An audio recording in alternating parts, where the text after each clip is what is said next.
Progetti esecutivi cantierabili da subito con finanziamenti pubblici in arrivo e spendibili entro i prossimi 4 anni. Interventi per ampliare la rete irrigua veneta, modernizzandone i sistemi con agricoltura di precisione. Regione Veneto e consorzi di bonifica hanno annunciato l'arrivo dei contributi in un incontro presso la sede Avepa di Padova. 160 milioni che servono al nostro Veneto per modernizzare, implementare e mettere in sicurezza gli impianti irrigui della nostra regione, dei 10 consorzi di bonifica, più l'importante installazione del canale LEB che porterà acqua pulita anche nelle aree non solo irrigue del nostro Veneto, ma anche nelle aree dove c'è, soprattutto nella provincia di Vicenza e Padova e Verona, il problema dei FAS. Il lavoro preparatorio è stato coordinato per far confluire più linee di finanziamento proposte dai vari ministeri. Quello dell'agricoltura cura i bandi legati al piano irriguo nazionale, il PNSR.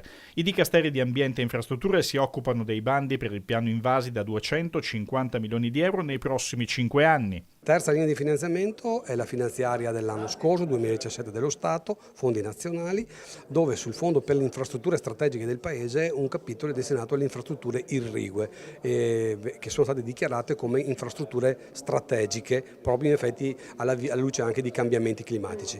Lì siamo riusciti a fine di questa primavera di far finanziare 46 milioni di euro dal Consorzio Adige-Uranio per una nuova condotta di disconnessione dal fiume Frata. 4 anni per ottenere i finanziamenti precedenti sono però stati giudicati un tempo troppo lungo per chi ha dovuto sobbarcarsi l'onere della realizzazione dei progetti.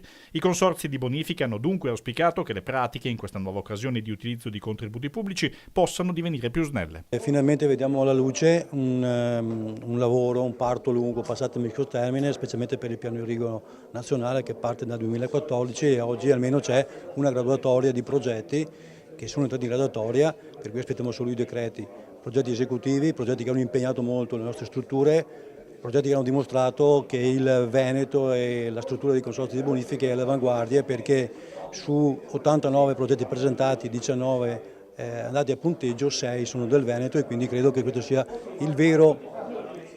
la vera cosa importante.